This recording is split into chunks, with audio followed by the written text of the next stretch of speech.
Welcome to the June 2017 Star Wars News Roundup. We Star Wars fans had kind of a crazy month, so let's go ahead and get started talking about movie and canon news.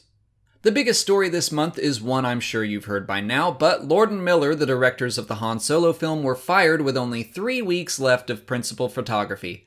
It sounds like they were leaning too far into their comedic background, and star Alden Ehrenreich felt that they were getting the character of Han Solo wrong. Lucasfilm told them they would be reshooting the film under supervision, to which Lord and Miller declined.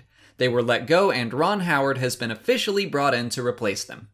This is obviously not great news, and while directors have been replaced on films before, it's incredibly rare that it happens so late. I do think Lucasfilm has plenty of time to turn this all around. Rogue One also had extensive reshoots, all done within about 5 months of the film's release, and it came out a very solid film. With 11 months until the Han Solo release, Ron Howard has plenty of time, and they always have the option to push the release date to December. Moving on to something a little more fun, Dave Filoni tweeted out this photo of Ahsoka and a wolf, hoping to clarify some things. I think he's hinting that Ahsoka is not the wolf in the Rebels Season 4 trailer, which many fans, including myself, thought might be the case. But hey, I've been wrong before, I'll be wrong again.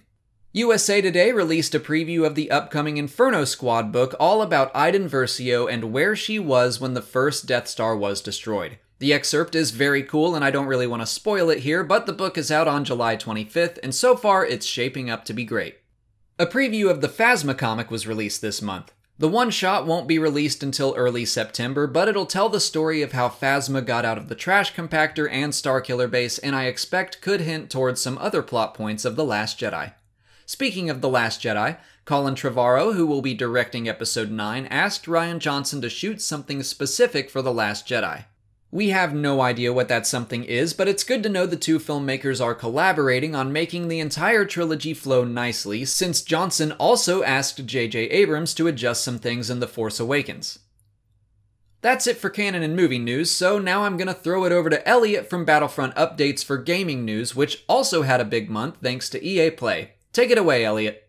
Thank you, Alex. The main news this month of course comes from EA Play and the multiplayer reveal of Star Wars Battlefront 2. I could talk about that game forever, but I'm gonna spare you the gameplay details and just go into the news for this specific video. So first of all, they had a multiplayer reveal trailer that focused on the assault of Theed, but they also showed us some snippets of other planets, some which we didn't even know would be in the game beforehand, such as Kashyyyk. Other than that, noteworthy stuff in the trailer that we didn't know about before is Darth Vader. However, it was very unlikely that he would not be in the game, but it's always nice to see the Dark Lord on the screen. After the actual trailer, they also hosted a live stream showing off live gameplay, and there was also a bunch of us YouTubers and game changers, me and Alex included, that were allowed to record gameplay. So if you want to see gameplay, you can find it both on mine and Alex's channel. But in terms of actual reveals that they talked about around the live stream, one of the big ones was of course that all post-launch content such as maps, heroes, vehicles and weapons will be free, and they will be coming through something called seasons that will be themed around different areas. And they announced that the first themed season will be Last Jedi, and it will be coming out sometime after the launch, I would guess December.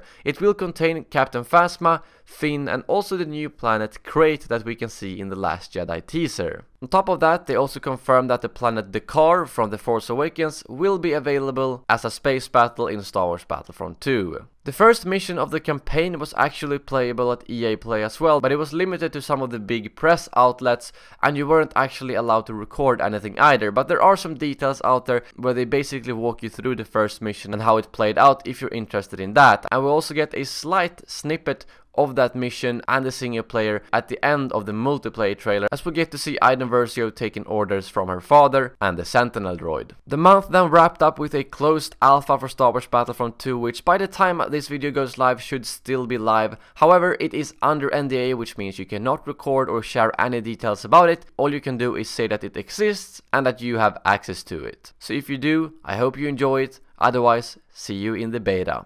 Thanks, Elliot. If you want to keep even more up to date with Star Wars gaming news, Battlefront Updates is the perfect place for it. But we're done with news from June, so the news roundup will return in August to cover everything that happens in July.